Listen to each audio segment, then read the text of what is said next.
You are listening to His Empire of Dirt, Chapter 7. Evan Afton was scared. Sometimes things were good. A handful of examples. Number 1, when Mike would babysit Lizzie and the house was abandoned, they would sing ABBA together in the bathroom while he did her hair and she did his nails. Number 2, when there was a thunderstorm, Evan would hide under a blanket and rest his small body against Michael's body, and Michael would play video games until the lightning disappeared. Number 3, Liz and Evan would make arts and crafts together, ranging from juvenile to absurdly impressive, and their mother would hang their creations on the fridge. Number 4, when the kids stayed up past their bedtime, sometimes they would listen to the record player downstairs, and Mom and Dad would be dancing. Dad would be attempting to lead, but Mom was the dancer, so she would, for the only time in her life, take charge of the situation. Number 5, Mom would take Mike's hands and teach him the tarantella as they waited for pasta water to boil, and when she tucked him in at night, even though he would be too old for it, she would count his endless freckles, tracing constellations against them.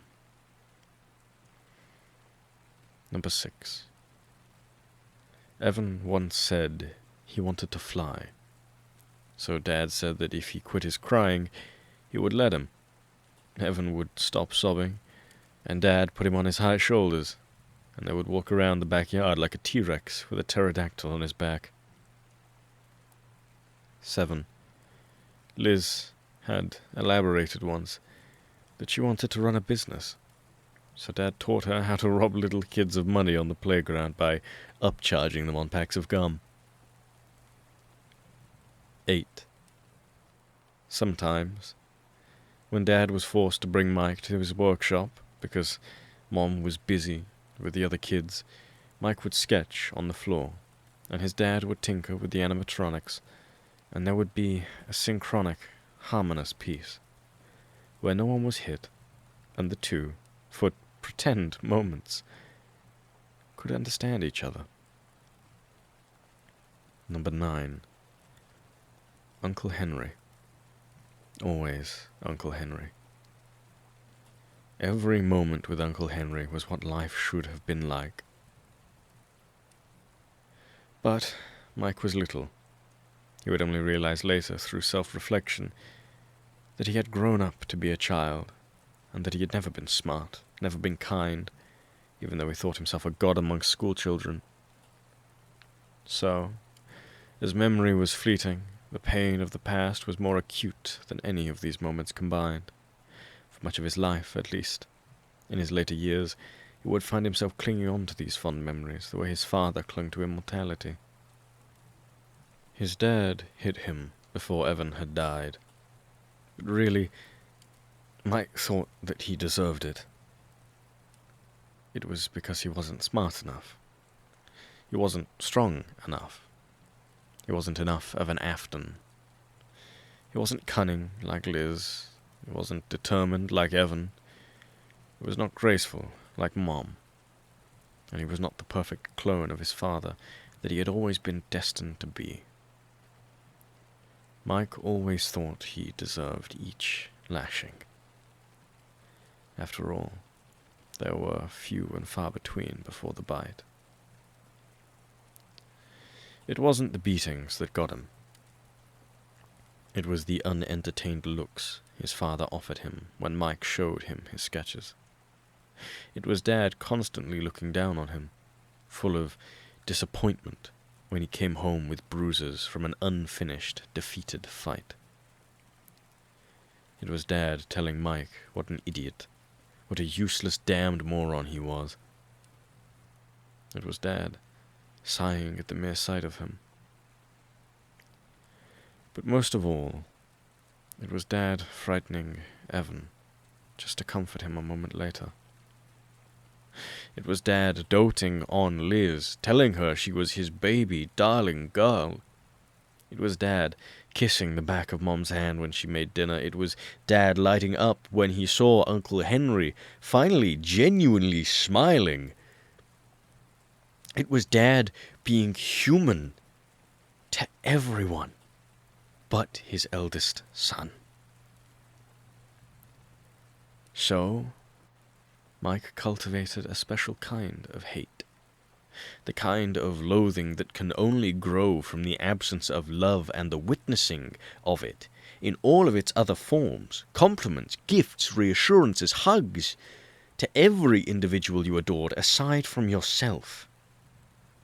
The kind of detesting that eats away at your bones until you are nothing but a hollow husk, waiting for your void to be filled by the one person that damned you from the very beginning.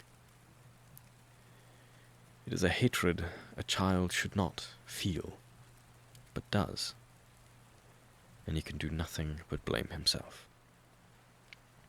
He should have been smarter, stronger, better, a winner, an Afton. More than he hated Mom, more than he hated Liz, more than he hated Evan.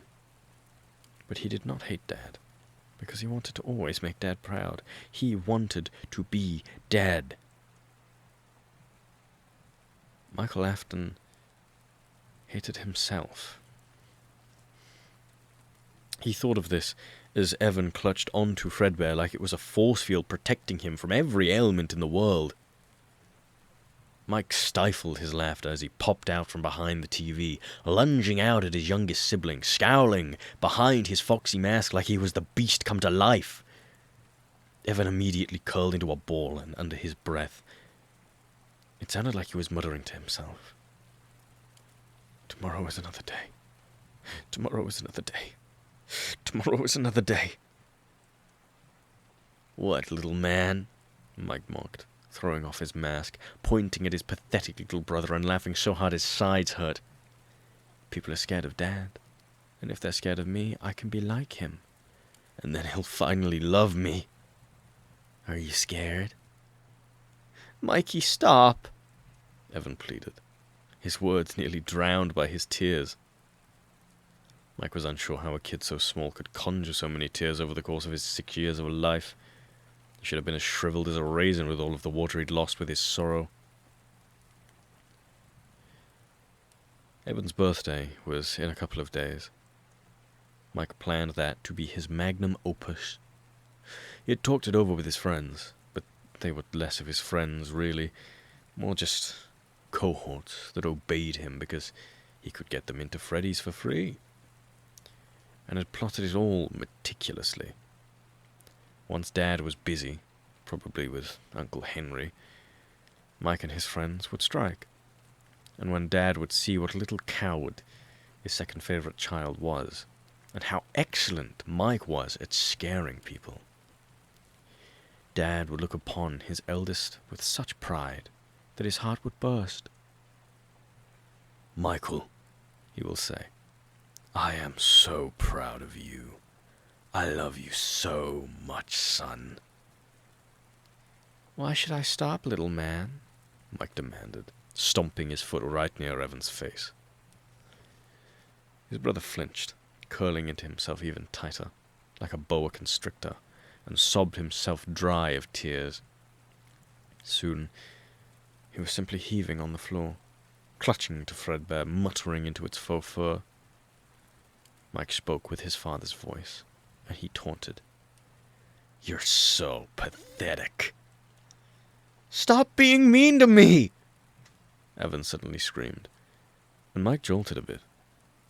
Evan had never raised his voice at him. The little kid lifted his red face and glared at Mike. Why are you so mean? I never did anything to you! What is going on down here? Mike paled when his mother's heels clicked against the floor. Before he could coax Evan into believing that they were just playing, that this was just what brothers did, his mother marched into the room. She stared daggers at Mike, gripping him by the ear. She jabbed her finger at his chest. What the hell are you doing, Mike? Mike hated his mom for 2 acute reasons. 1, she stayed with Dad, refusing to take Mike away from him, refusing to protect Mike from him. 2, Evan was her favorite.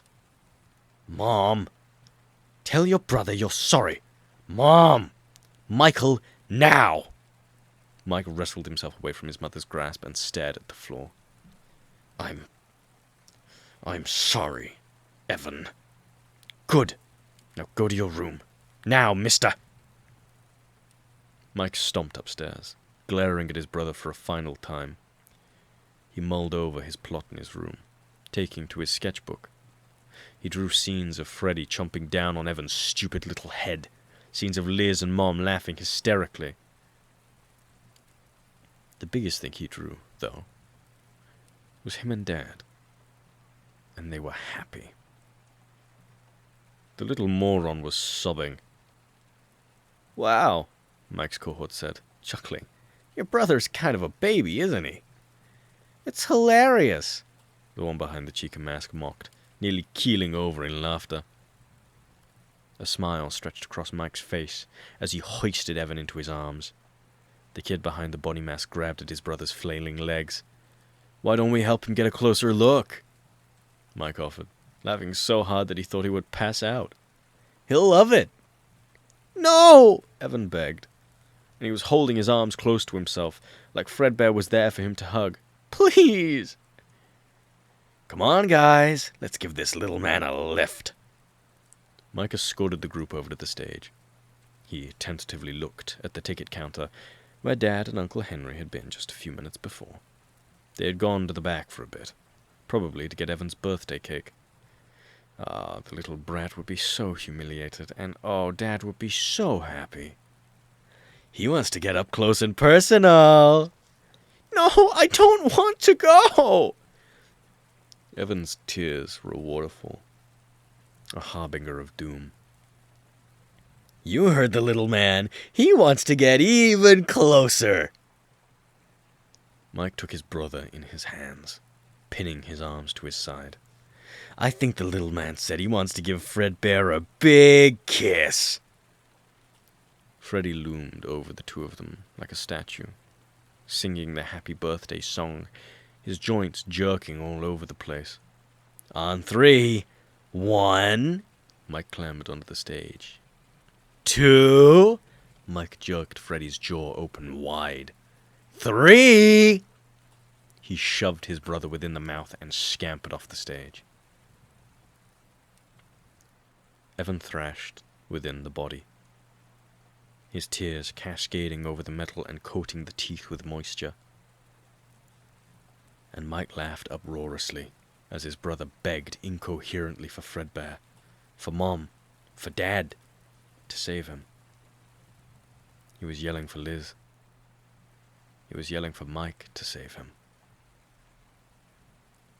For a moment, Mike's laughter stalled, and he thought of the last thunderstorm, when Evan had fallen asleep on his lap. He really looks up to you, you know, Mom said with a genuine smile. You ought to be kinder to him, Mike. He loves you the most. Why would anyone love Mike the most? These thoughts plagued him as Freddy slowly began to stop dancing, freezing on stage. Evan's sobs were reduced to whimpers as Freddy's head jerked to the side. Then, to the shock of perhaps just Mike and Evan, Freddy's mouth clamped down onto Evan's head. Evan's entire body jerked in one motion, and Mike thought of when the doctor banged his knee with the little hammer, and his leg would unwittingly bolt upward. All of Evan's joints stiffened. And then... oh God. Oh fuck. Oh shit. Oh. Dad, Mike breathed. Evan's blood began to soak Freddy's maw. Oil in the ocean.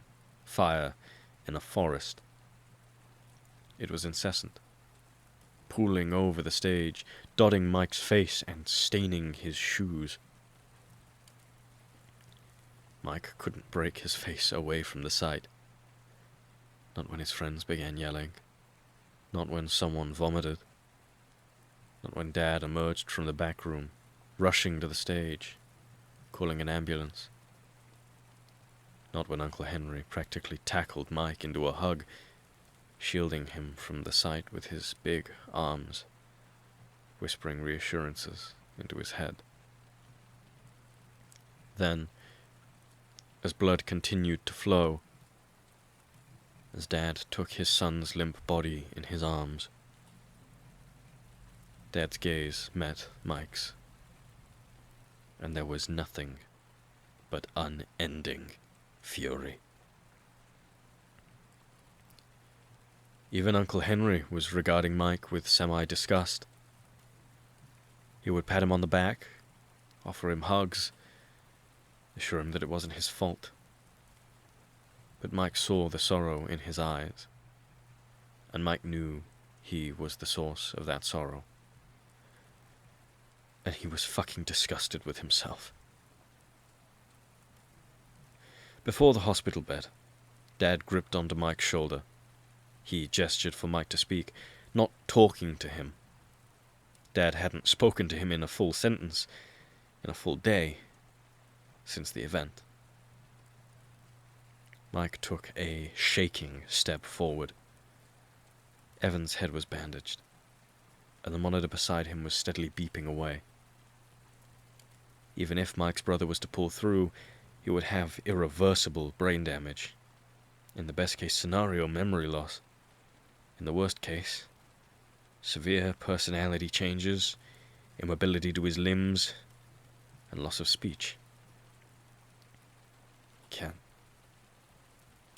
Can you hear me? Mike whispered, his throat dry and tight. I don't know if you can hear me. He began to cry. I'm sorry. Dad scowled, shoving Mike away from the bed, and Mike took the hint, stifling his tears, and he exited the room, sliding down the wall. After a moment, he managed to stand, glancing in the window of the room. Dad had one hand on Evans, his other on the wall to balance himself. Dad's words were muffled on the other side of the door, but Mike was pretty sure he could make out what he was saying. You're broken. Then, Dad set threadbare on Evans' chest, and in an even softer voice, he said, We are still your friends. Do you believe that? He paused, as if expecting Evan to reply. Dad grunted, and like he was praying, he sank to his knees, resting his forehead on a balled-up fist. I'm still here. I will put you back together. A moment later, Evan's monitor stopped beating, and then he was gone. The house was empty. Your mother does not feel safe with you being in the same house as Elizabeth, Dad had calmly noted, as the violet car pulled into the driveway. Mike startled. They were the first few words Dad had spoken in hours. Dad sighed as they entered the house, hanging his coat on the hanger. He rolled his sleeves up and marched over to the kitchen, pouring himself a glass of whiskey. He downed it in an instant, and then another, and then another. He walked up to Mike, pinning him to his spot on the floor with Buddy's cruel gaze. I want you to answer me a very simple question, Michael. Dad gently smiled, and rested a hand on Mike's shoulder. His iron grip was a sharp contrast to his warm expression. Why the hell did you kill your brother? I didn't. Dad struck him across the face. Be honest with me, Michael! I didn't mean to. He fell to the floor, his lip bleeding. I just wanted Dad kicked him in the stomach. I'm sorry! You pathetic little fucking moron! Dad grabbed him by his collar, ramming his head back into the floor. Mike felt dizzied as his father lifted him into the air. He didn't mean to, but he began sobbing. You killed my son! I just wanted to make you proud! Mike cried, crumbling on the floor as Evan had just a few days prior. I just wanted you to love me, Dad. I'm sorry. I'm sorry. I'm sorry. Oh, Mike, Dad softly interjected, picking Mike up once more. I didn't know you could be so stupid. Dad, I'm sorry. I didn't mean to. I know, son. I know. Dad smiled, and it was sinister, now, manic, like he was waiting his entire damn life for this moment. And he punched Mike across the face. He punched and kicked and smacked him until he bled, until Mike thought he would pass out. And upon every strike, Dad ordered, "Tell me you deserve it." He would fall to the floor. I deserve... Tell me you fucking deserve it, Michael! He coughed up blood. I deserve it. He sobbed as Dad nearly popped his shoulder out of place. He shrieked in fear when Dad downed another drink of whiskey and catapulted his glass against the wall, letting it shatter by Mike's feet. I deserve it. I deserve it. Dad smiled once more. And it was nothing but evil, nothing but vengeful, nothing but correct. Because Mike deserved it. He deserved all of it. He was just a stupid little kid who was pathetic, and wasn't a good Afton, and had murdered his little brother, and he was so scared. Dad was now drunk, nearly stumbling on his own 2 feet. He took a knee by his son, wiping away his blood with a rag. Mike winced, dodging his father's gaze. Dad grabbed him by his long hair and jerked his side upward. "How did it feel, Mike?" he half taunted, half inquired. "Didn't it feel wonderful?" No. God, no, it didn't feel wonderful. He felt like his insides had been yanked out of his body, burned at the nerve, and stuffed back inside him in every wrong position. He felt like he was drowning underwater. He felt like he deserved nothing but death, nothing but hell. No, Mike softly admitted, and his father's expression hardened into stone. It didn't feel good, Dad. His dad hummed a tone of disapproval. "Then I guess we really are different, Michael. Maybe, if you'd at least done it on purpose, I could respect it. A power play, I understand that.